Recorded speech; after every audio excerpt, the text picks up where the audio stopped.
नमस्कारम। अभिज्ञान शाकुंतलम का दूसरा अंक है, पांचवा पद्य है। राजा दुष्यंत, सेनापति और विदूषक एक साथ है। विदूषक शिकार की निंदा कर रहे हैं। उसी समय सेनापति शिकार की प्रशंसा करते हैं कि शिकार निश्चित रूप से अच्छा होता है। इसमें स्वयं अपने महाराज दुष्यंत प्रमाण है। इसी से संबंधित यह पद्य है। इसमें क्या प्रशंसा की गई है शिकार की, यही हम पढ़ेंगे। मेदश्छेद कृशोदरम लघु भवति उत्थान योग्यम वपुः सत्वानाम अपि लक्ष्यते विकृति मच्चित्तम भय क्रोधयोः उत्कृष्टः स च धन्वीनां यत् ईश्वरः सिद्ध्यन्ति लक्ष्ये चले मिथ्या एव व्यसनं वदन्ति मृगया ईदृक् विनोदः कुतः। इसमें मृगया अर्थात शिकार के कार्य की प्रशंसा की गई है। अन्वय वपुः शरीर, मेदश्छेद कृश उद्रम। मेदश्छेद अर्थात मेद कहते चर्बी को, चर्बी के कम होने से मेदश्छेद, चर्बी के कम होने से कृश उद्रम शरीर है वह कृश हो जाता है, पतला हो जाता है। लघु उत्थान योग्यम भवति, लघु अर्थात हल्का, उत्थान योग्यम भवति अर्थात परिश्रम करने के योग्य हो जाता है। प्रशंसा क्या की गई है? सर्वप्रथम कि शरीर है वो चर्बी के कम होने के कारण पतला हो जाता है और पतला होने के कारण हल्का हो जाता है और इससे परिश्रम करने का मन करता है। दूसरी प्रशंसा क्या है? सत्वानाम भय क्रोधयो। सत्वानाम अर्थात प्राणियों की, यहाँ प्राणी से मतलब है जिनका शिकार किया जाता है, उनकी भय क्रोधयो, भय और क्रोध की स्थिति में विकृति मत चित्तम अपि लक्ष्यते, विकृति युक्त चित्त को भी पहचाना जा सकता है। अर्थात जब शिकार किया जाता है तो उस टाइम जिन प्राणियों का शिकार किया जाता है उनकी भय और क्रोध की दशा में उनका कैसा मन होता है उसको हम अच्छी प्रकार से देख सकते हैं। तीसरा क्या बताया? सहच धन्वी नाम उत्कृष्ट है। सहच यह धन्वी और यह धन्वी नाम उत्कृष्ट है, यह धनुर्धारियों का उत्कर्ष है।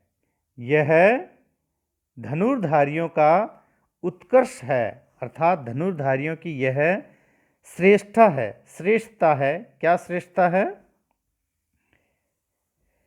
कि यत् चले लक्ष्य ईश्वर सिद्ध्यंती, चले लक्ष्य अर्थात चंचल लक्ष्य पर ईश्वर सिद्ध्यंती, बाण सिद्ध होते हैं।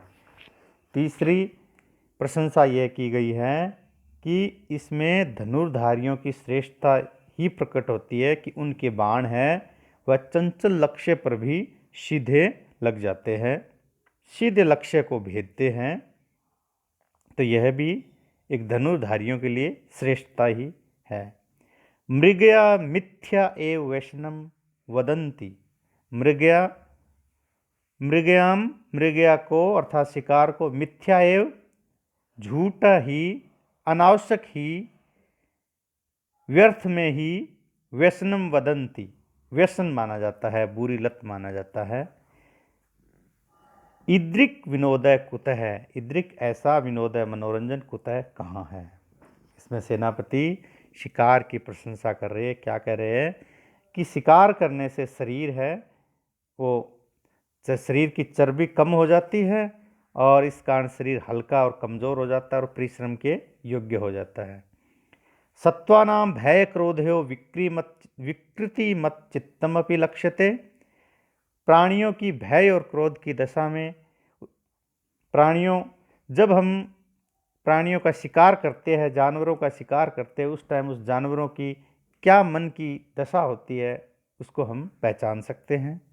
सह च धन्वी नाम उत्कृष्ट है, वह धनुर्धारियों का उत्कर्ष ही है कि यत चले लक्ष्य ईश्वर सिद्ध्यंती, चंचल लक्ष्य पर उनके बाण सिद्ध होते हैं।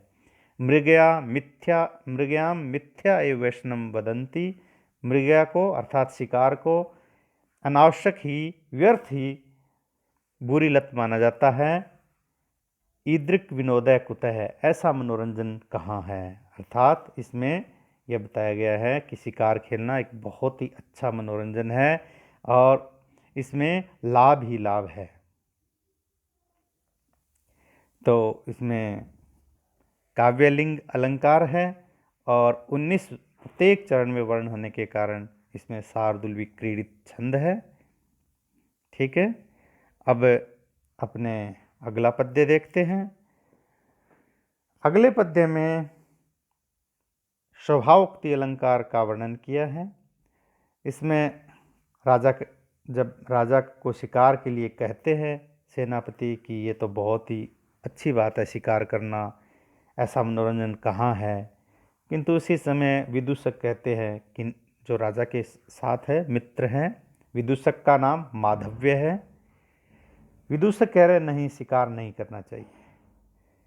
तब राजा सेनापति को मना करते हैं कि आज हम शिकार नहीं करेंगे, आज प्राणियों को, जो भी जानवर है वे अपनी स्वाभाविक क्रिया करें, हम उनके काम में व्यवधान नहीं डालेंगे। यह इसमें बताया गया है। देखते हैं छठा पद्य।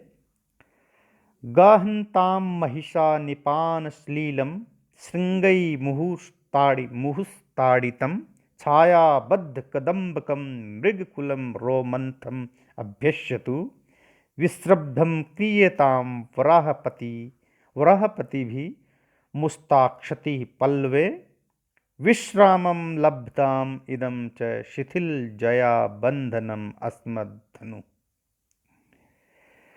अन्वय देखते हैं।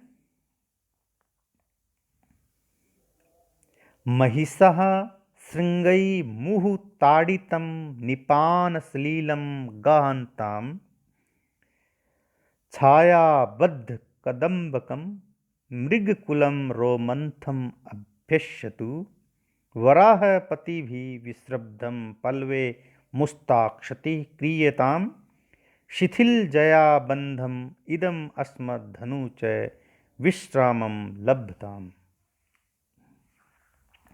और देखते हैं महिषा अर्थात भैंसें,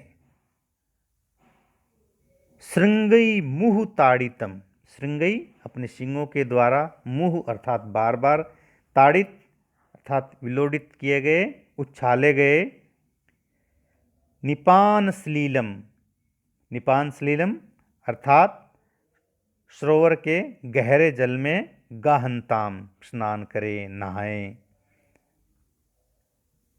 फिर बता रहा हूं, महिषा अर्थात भैंसें, श्रृंगई अपने सिंगों के द्वारा, मुहु ताड़ितम बार बार हिलाए गए, निपान सलीलम गहरे पानी में, गाहन्ताम नहाए। राजा कह रहे हैं कि भैंसें हैं वे अपने स्वतंत्रतापूर्वक अपनी मनो इच्छा के अनुसार तालाब में नहाएं, पानी को उछालकर, पानी को बार बार उछालकर नहाएं।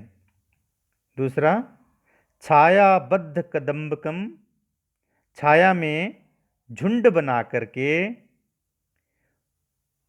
जो झुंड बनाए हुए मृगों का समूह है, मृगकुलम रोमंथम अभ्यस्यतु, रोमंथम अभ्यस्यतु अर्थात जुगाली का अभ्यास करे, अर्थात जुगाली निकाले। छाया में झुंड बनाकर जो झुंड बनाए हुए हरिणों का समूह है वह अपनी इच्छा के अनुसार जुगाली निकालने का अभ्यास करें। वराहपति भी विश्रब्धम पल्वे मुस्ताक्षति क्रियताम। वराहपति भी अर्थात सूरों के नायकों के द्वारा, सूअर होते हैं उनके नायकों के द्वारा विश्रब्धम निश्चिंत होकर के पल्लवे तालाब में मुस्ताक्षति क्रियताम। मुस्ता अर्थात नागरमोथा एक प्रकार का सूरों का खाना होता है, उनको खाएं। शिथिल जया बंधम, जिसकी धनुष की डोरी को शिथिल कर दिया गया है, ऐसा अस्मद्धनु यह मेरा धनुष चाहे विश्रामम लब्धाम और विश्राम प्राप्त करें। आज राजा का मन शिकार करने का नहीं है, इसलिए राजा कह रहे हैं कि भैंसें आराम से तालाब में स्नान करें। पानी को बार बार उछाल करके भैंसें आराम से पानी में नहाएं और छाया में जो समूह बना करके झुंड बना करके हरिण बैठे हुए हैं वे भी आराम से जुगाली निकालें। और सूरों के सेनापति है, सूरों के नायक है, वे भी निश्चिंत होकर के तालाब में नागरमोथा निकालें। और यह मेरा धनुष भी जिसकी डोरी को ढीला कर दिया गया है, बंधन को, जिसकी प्रत्यंचा को ढीला कर दिया गया है, ऐसा यह धनुष भी विश्राम करें। आज हम शिकार नहीं करेंगे। तो इसमें स्वाभाविक क्रियाओं का वर्णन होने के कारण यहाँ पर स्वभावोक्ति अलंकार है, शार्दूल विक्रीडित छंद है। ठीक है, धन्यवाद। आज इतना ही।